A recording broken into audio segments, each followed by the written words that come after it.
चाहता है कि उसके जीवन का मुख्य लक्ष्य ईश्वर के समीप आना है।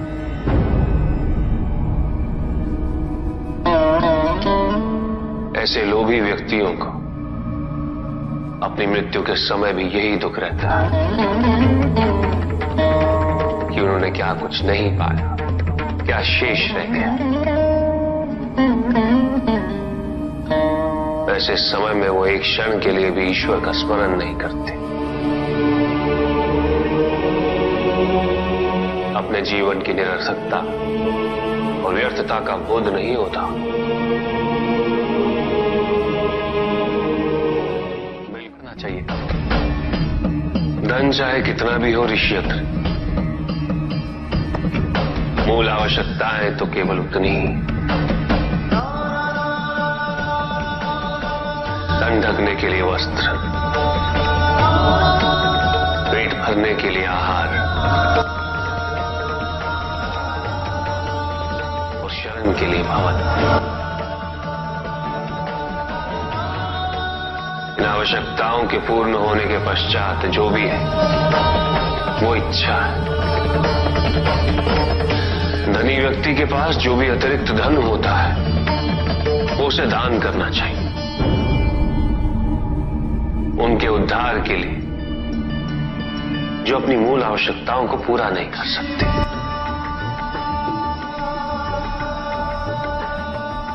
ऐसा करने से संसार में समानता होगी,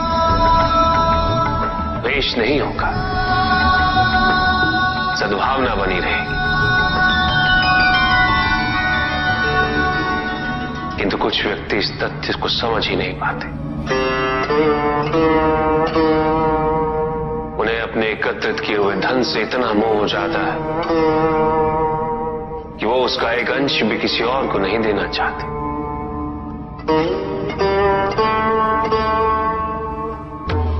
ऐसे व्यक्तियों की सूची में सर्वप्रथम स्थान कुबेर का है।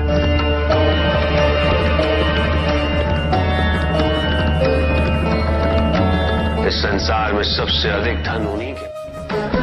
शक्तिशाली बनना अत्यंत कठिन है, किंतु उससे भी कठिन होता है शक्तिशाली बने रहना। और इसके लिए आवश्यक है कि हम शक्तियों से प्राप्त हुए उत्तरदायित्व का सम्मान करें।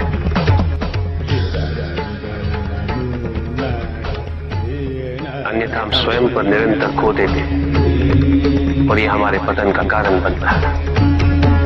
युद्ध में की गई भूल और उपलब्धियों से कुछ न कुछ सीखना आवश्यक है कार्तिक। बुराई और अच्छाई के मध्य ये युद्ध निरंतर चलता रहेगा। आज एक अध्याय समाप्त हुआ है, कल दूसरा अध्याय आरंभ होगा। जब तक इस समस्त संसार में बुराई है तो अच्छाई भी होगी, किंतु अच्छाई और बुराई के युद्ध में जीत सदैव अच्छाई की ही होगी। प्रभु, क्या संसार में केवल सुख का होना संभव नहीं है? प्रत्येक आत्मा का लक्ष्य केवल सुख की प्राप्ति ही तो है।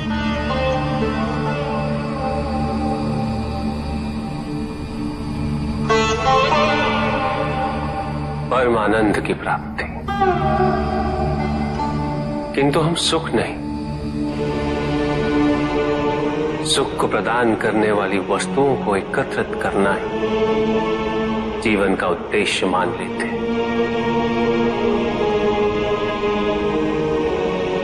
ये समस्त संसार माया है, सब कुछ नश्वर है।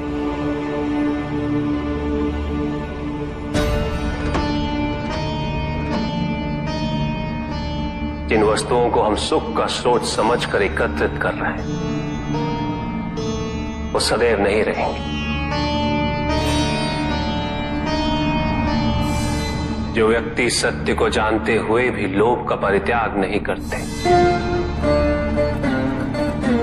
वो सदैव इन्हें खोने के भय में जीते।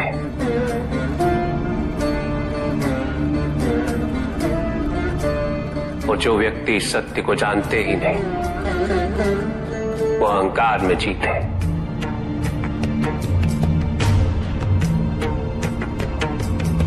और जहां अहंकार और भय उपस्थित हो, वहां सुख कैसे रह सकता?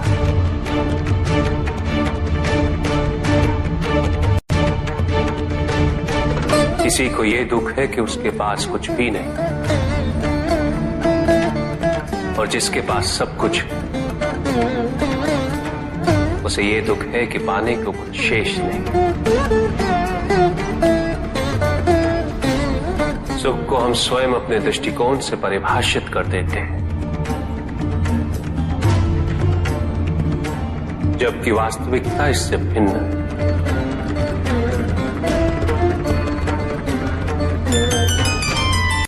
इसलिए आवश्यकता है अनासक्त रहने की। किंतु प्रभु, क्या आसक्ति स्वाभाविक नहीं है? पर दुख का मूल कारण भी तो यही है ऋषि भृगु। आसक्ति हमारे मन की शांति को छीन लेती, उसे भंग कर देती।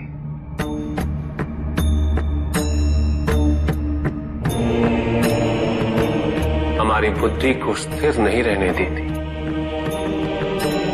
उसे चंचल बना देती।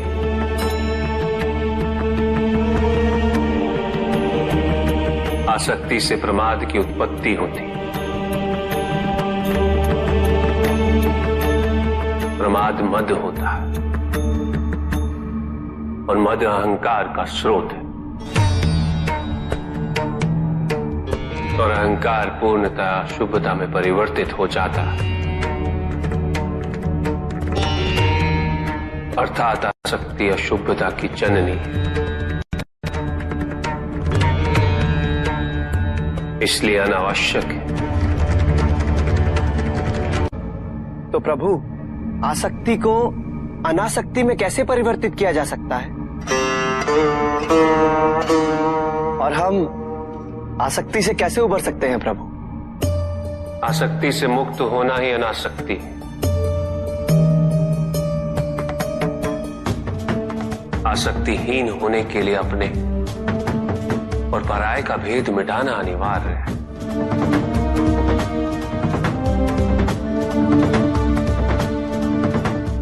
और यह तभी संभव होगा जब हम सुख की खोज बाहर नहीं, अपने भीतर करें। जब हम यथार्थ को पहचानें,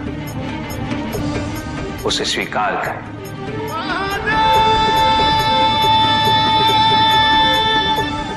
हम अपने सुख को सांसारिक तत्वों से परिभाषित नहीं करें। जब तक हम ऐसा करते रहेंगे, हम बंधते जाएंगे।